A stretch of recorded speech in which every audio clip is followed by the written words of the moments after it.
So you want to learn how to wholesale.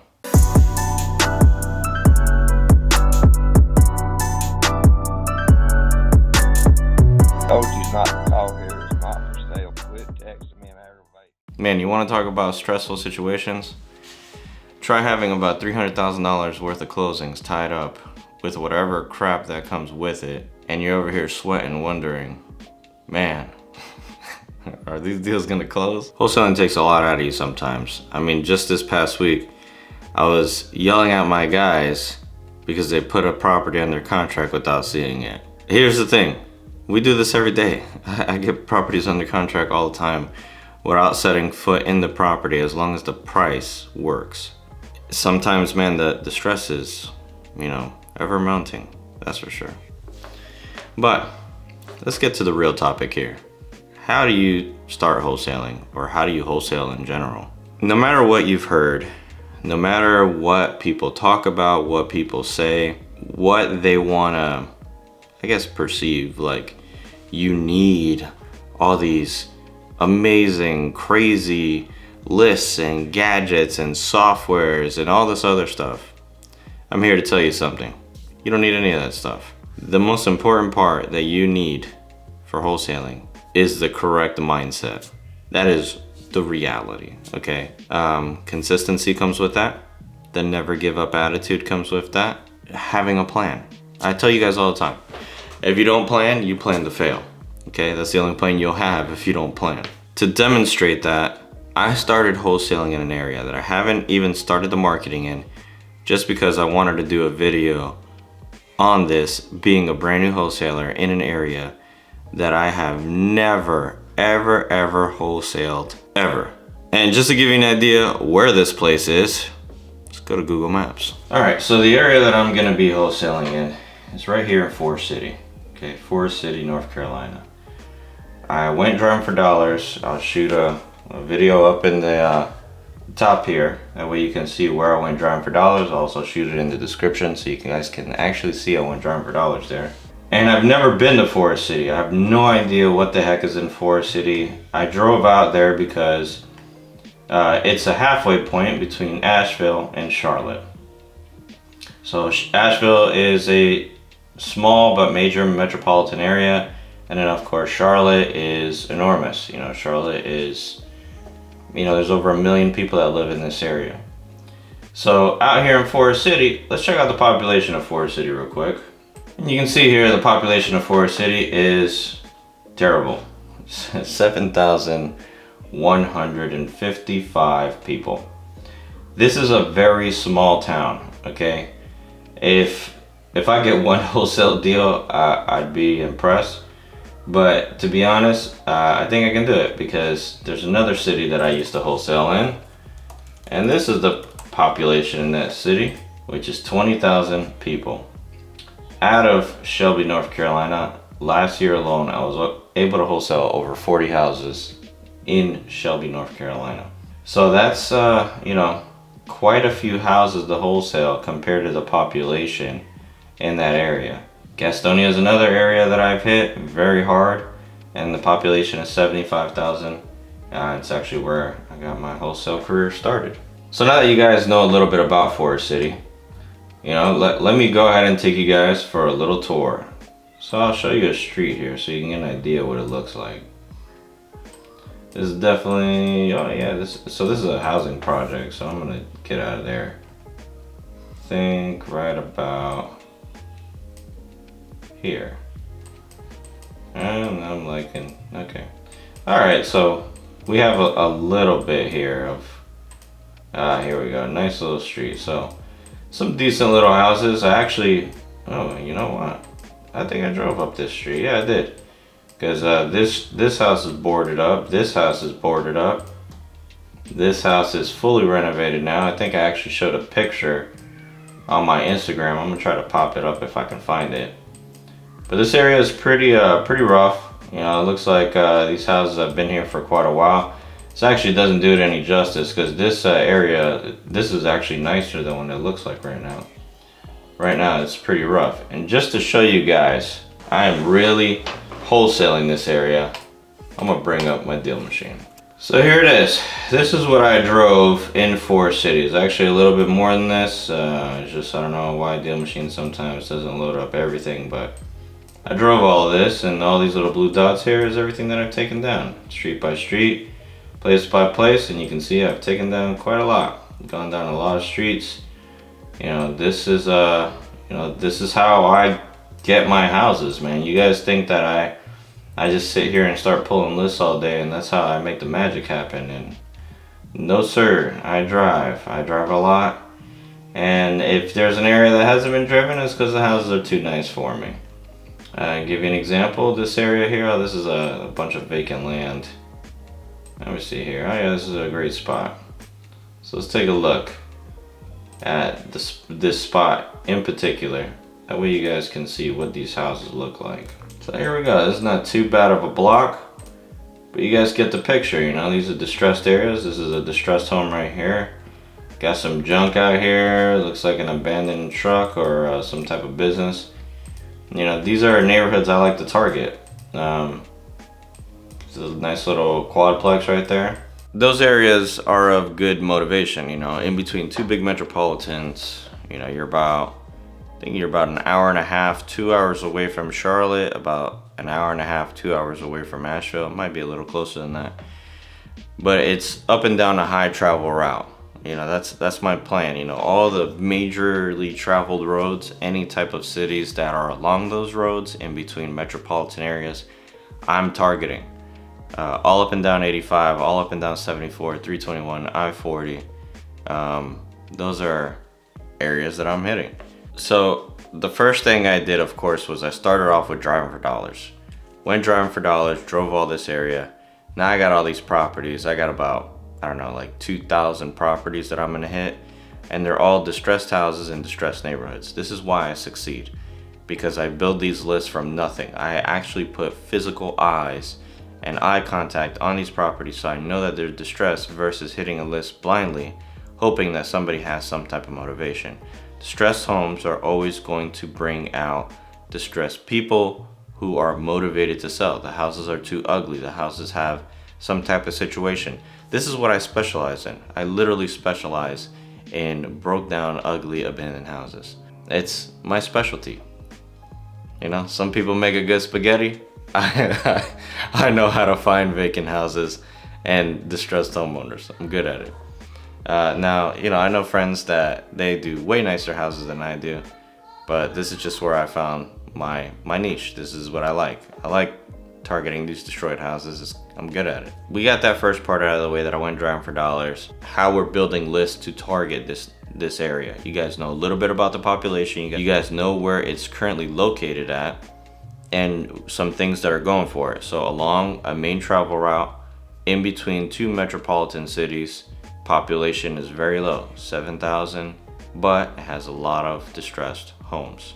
So what type of ability does this area have? So that means that there's jobs available in either direction. So you can kind of say that this is kind of like a halfway point between 2 great areas. I don't have any buyers in Forest City. I don't know anybody that invests in Forest City. So how the heck am I gonna find any type of people that are actually buying houses in Forest City? Well, let's take a look at the first place that I'd go to, and that is PropStream. So let's look at the statistics of the area. And that is, in the last 30 days, rent has gone up 4%. Hey, it's good for me. You know, I'm looking for some rentals. There has been 6 new listings and 7 closed sales. It's actually not a lot. This is a very small amount, but hey, you know, it is what it is. Homes for sale currently in this area are 9. The average list price is around $150,000 and actually has decreased a little bit. And the average price per square foot is about 93 bucks. Now, this is also going to tell you some stuff like list price versus sale price, and we got a little convergence here. So houses are actually selling for more than what they're listed for. Hey, this might be a good area to target. Even if you get one or 2 houses in here that you could flip, these houses aren't really big. So, I mean, it might be a great area. This must be like one house that's out on the market, but you can see here, 2 bedrooms will sit on the market for 139 days. 3 bedroom, 109 days. 4-bedroom, 167, and a 5-bedroom house. Probably a really big house here. On the market for quite a bit. But an average 1-bedroom, $827. I like that. Besides those statistics there, first thing we're gonna do is we're gonna look on the MLS. What is currently for sale on the MLS? We're gonna go for, you know what, I'm not even gonna go for cash buyers. I'm just gonna come over here. Owner occupied, no. You got 23 here. And owner type. See if there's any corporate guys. First house right here. This is definitely a flip. Not a flip that I would want to do. I mean, this is a first. I've never seen a blue brick house. I guess these guys were really going for different, but hey, this is a really nice house. Nice finishings. This is actually pretty nice. So we can count on the fact that this guy, Mr. Colfax Holdings, is a flipper. If we look and see, he's got 13 linked properties, and he likes to buy in Forest City and Ellenboro, another area that I'm hitting. Ellenboro is right down the street from Forest City, so I targeted, of course, all the areas around Forest City, not just Forest City. So since this guy is in Ellenboro, let's see, property details, actually no, the MLS listing. So this is important, guys, this is really important. So, wow, it's listed for $170,000 and it's pending. That is a really good sign. How many days on market has this been? Man, this has been 16 days on market. 16 days! That's crazy. And let's take a look at this street real quick. Just because I want to see. Where is this? Man, I drove this whole neighborhood. I took this house down. So here we go, guys. This is a prime example right here. This is an area that we would want to target, and clearly people are buying houses over there. They are definitely buying houses. This is a stress house, by the way, if you want to take it down. 229 Robertson Road in Forest City. So here we go, boom, we got our first flipper, and I'm gonna tell you this, it's super easy to get his information. I'll show you real quick. So not all Secretary of State websites will give you the information to these people, but here, look, gonna go to North Carolina, I want to search for a business. Just gonna paste it in here. Dang, look at that. Got the LLC. You can go to view filings. This was created recently, and we'll open it up here. Bam, look at that. So I got who owns the LLC. And the most important part, let's see if it's here. Drum roll, please. Oh, they didn't put a phone number. All right, so they did not put a phone number down, which is cool. I got their home address though, so I can just stick it into my skip trace software and I'll find their information. But if all else fails and I'm not able to get in contact with them, guess what? There's another secret weapon here. And that is the MLS listing itself. Guess who's on here? Hey, it's a realtor. And it so happens, is this the guy?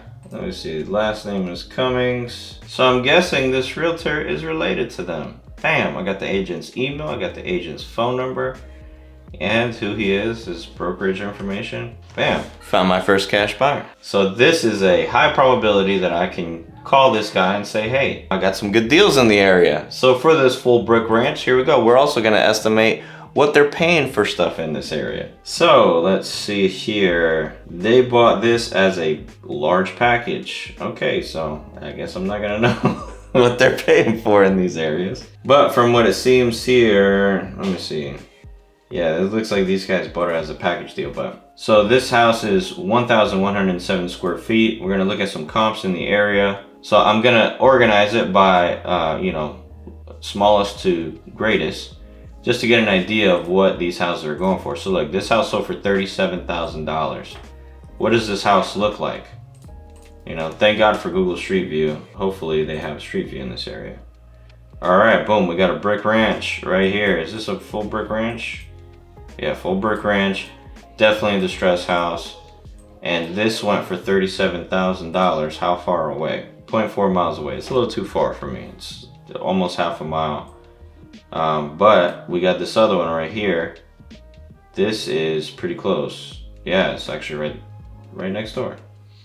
So let's look at it. I hate when PropStream does this. Sometimes it doesn't have good pictures, but let's Google it. We got a realtor listing. Oh, we got 16 pictures. Oh, look at that. Is this currently for sale? Oh no, it's not.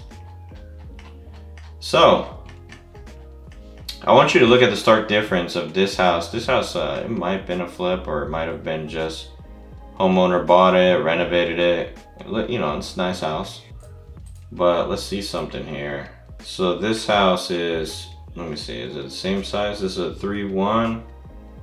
This is also a 3-1, 1,040 square feet, built in 1972. This house was built in 76. So I'm wondering, well, how long ago was this? Ah, okay. Other thing, guys, you want to look at dates when you're looking at houses that have sold in the area. Anything over a year ago is kind of too old. You want to go for 6 months. PropStream automatically loads in 1 year from the actual sale dates. We got some other comps here. Look, this is oh, this is too far away. Is it? Let me see.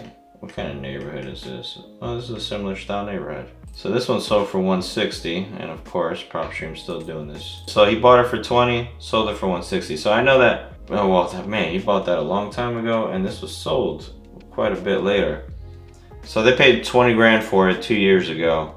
So I can bet you that now I probably could pay like 40 or 50, especially if this one sells for 170, and currently it's contingent and pending, meaning that the sale is pending at this current moment.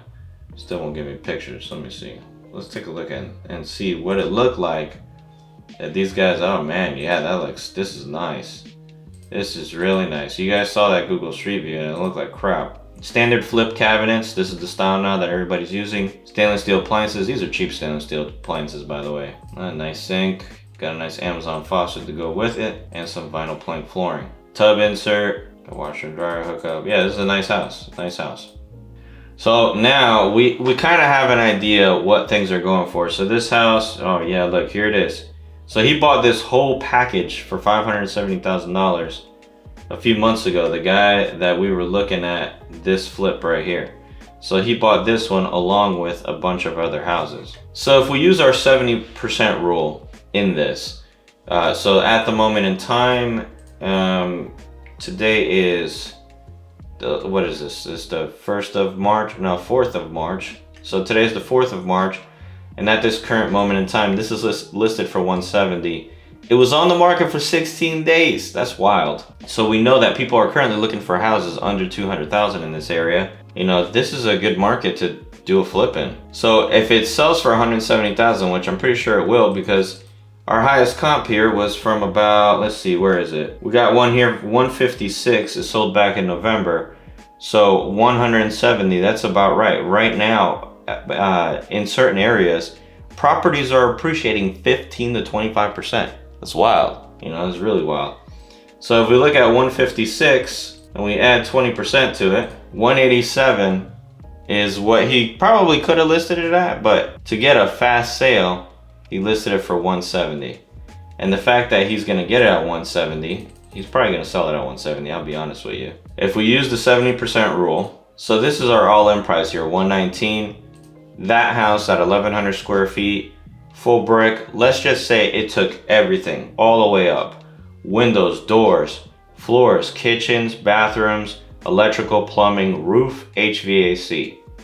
All right, we're gonna subtract, let's do $60,000 as a fail-safe, like literally it needed everything and probably had some foundation issues. That means our investor is gonna buy this property from us at about $59,000. As a good starting point, I like to make at least a minimum $15,000 for my assignment fees.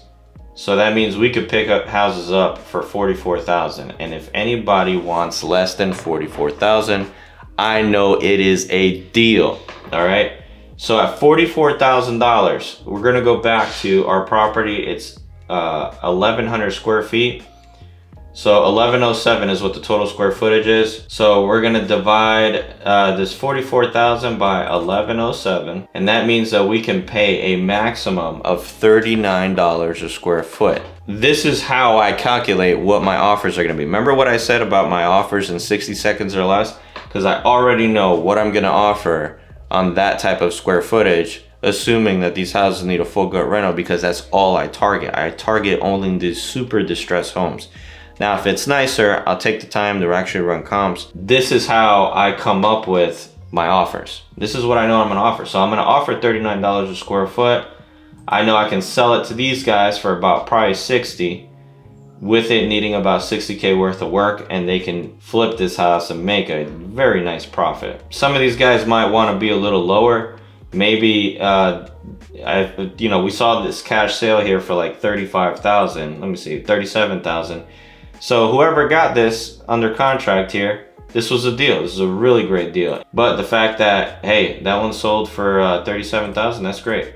Now, let me see, I saw another one in here. We got another one right down the street, $42,000. Let's check that one out. So 41K, oh my God, that is a beautiful color. So this is what sold for 41K, nice. So that means I would want to be about $10,000 below this, so I could pay 30. I know I could sell it for 40. This house, let's take a look at this house. This one sold for 50, just to get an idea of what something would look like if these guys would pay 50 for it. All right, so this is a good one.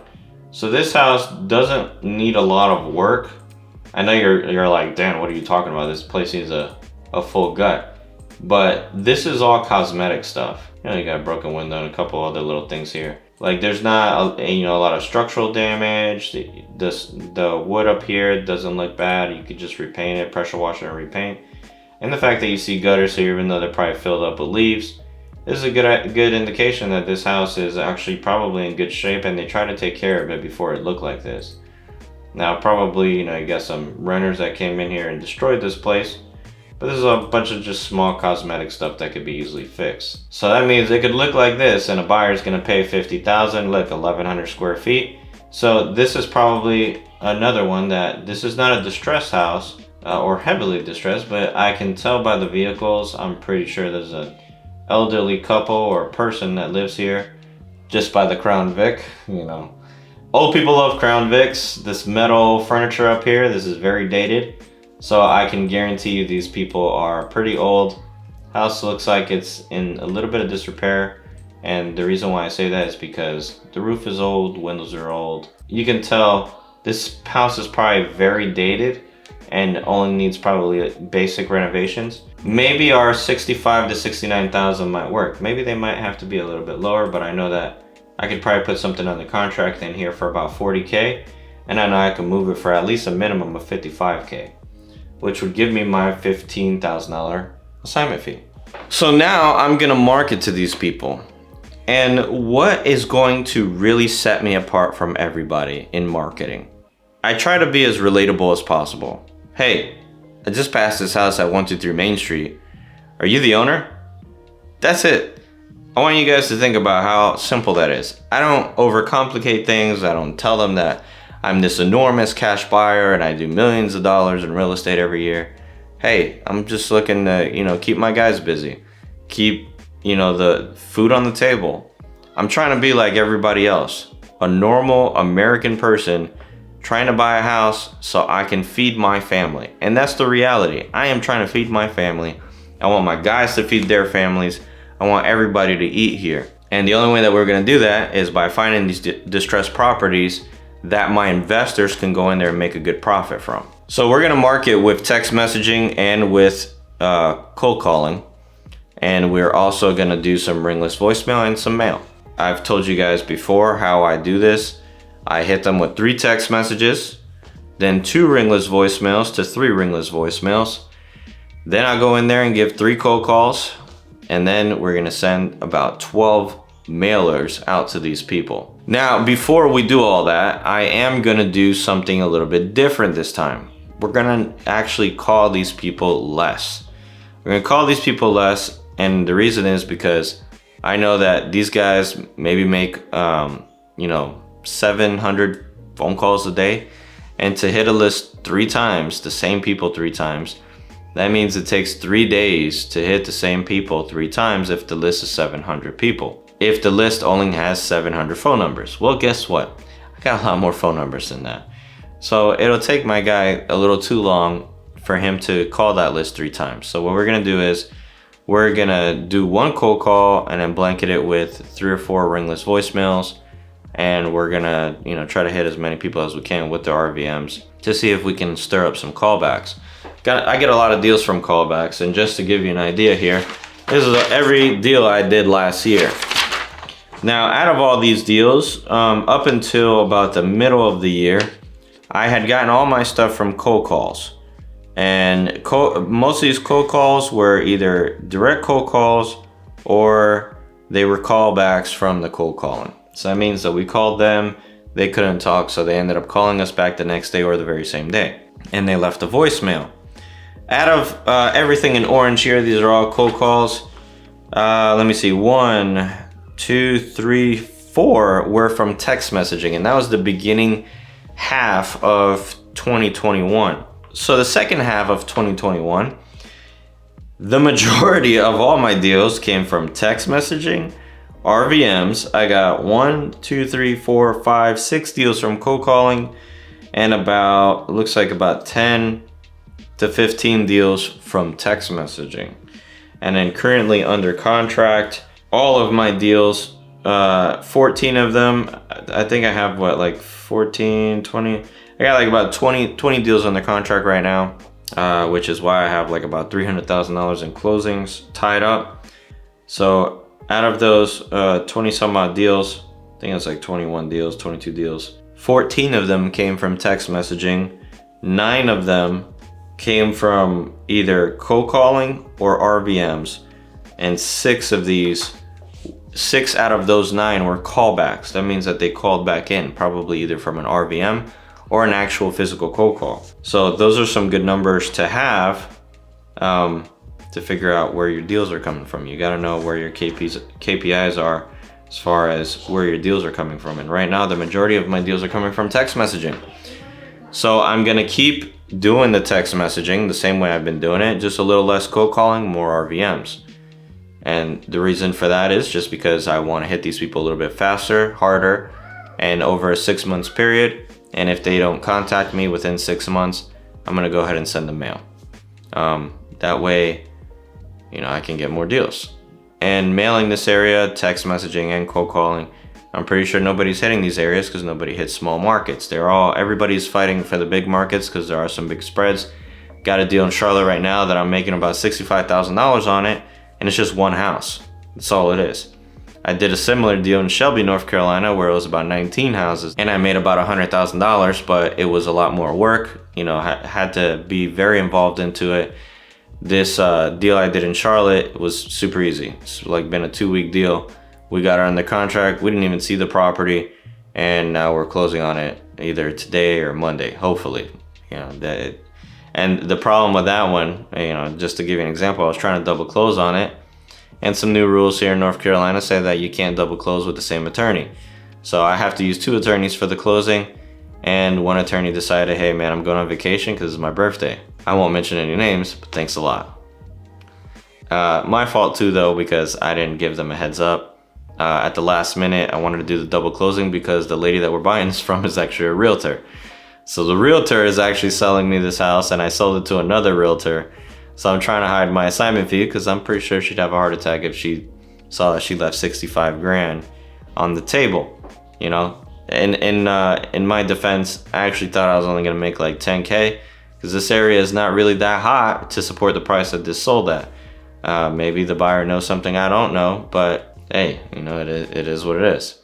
Sometimes that happens. A lot of deals that we have under contract, that's the way it is. We think we can only make about 10 to 15,000, and it turns into like a $70,000, $80,000 deal. So with everything being said here, this is actually a complete guide on wholesaling. I told you guys how to find these properties. I told you guys how to find buyers. I told you guys what I'm gonna do for marketing, and you can repeat the same thing. And of course, the last part of this is what type of CRM to use and dialer, which I only use REI Reply and Mojo Dialer. You literally could start this whole entire business just with REI Reply. It's $50 a month. Link down in the description to use REI Reply. And with REI Reply, you use Twilio as the backbone, and the messaging and calling out of this thing is cheap, man. I spent about $800 a month on REI Reply, and I would spend it all day, man, because it has been absolutely the best system as far as a CRM goes that I've ever used for wholesaling. I've used, I love Mojo and everything. REI is like my marketing backbone, is literally my marketing machine. That thing has been killer. I've 10x my business just by using it, and I love using it. I mention in every video because it works. It works and it makes me money, and it can make you money too, and it's cheap. It's very cheap. You guys could literally start out with like maybe 150 bucks a month in marketing and REI reply, and you guys could pull your first deal out within 30 days or less. Because of all this stress though, of everything that I have going on with these closings, I decided though I'm gonna go on vacation for the weekend. I'm actually gonna go up to Asheville, gonna pass through Forest City, as funny as that is, on my way to Asheville. So gonna go up there for the weekend, try to get away from all this craziness, because the amount of stress is, it's compounding. Haven't gone on a vacation in 60 days. It's a long time. Usually I go on a vacation once a month. January, February, I wanted to go as ham as possible. That way, I can get my guys money. I want my guys to make money, not just me. Hope you guys found this informative. Hope this helped clear some stuff up for you guys. And that way you guys can get an idea of what I do when I'm gonna market in a new area. I'm in 11 markets. Forest City is not the only one that I'm hitting. I told you guys, I'm hitting everything along 74, 85, 321, all these different cities. If I pull out at least one deal a month out of there, if I'm in 11 markets, that means I'm guaranteed to get at least 11 deals a month. And I'm gonna keep doing the same thing over and over and over again, and just keep hitting these areas because, I wanna make money.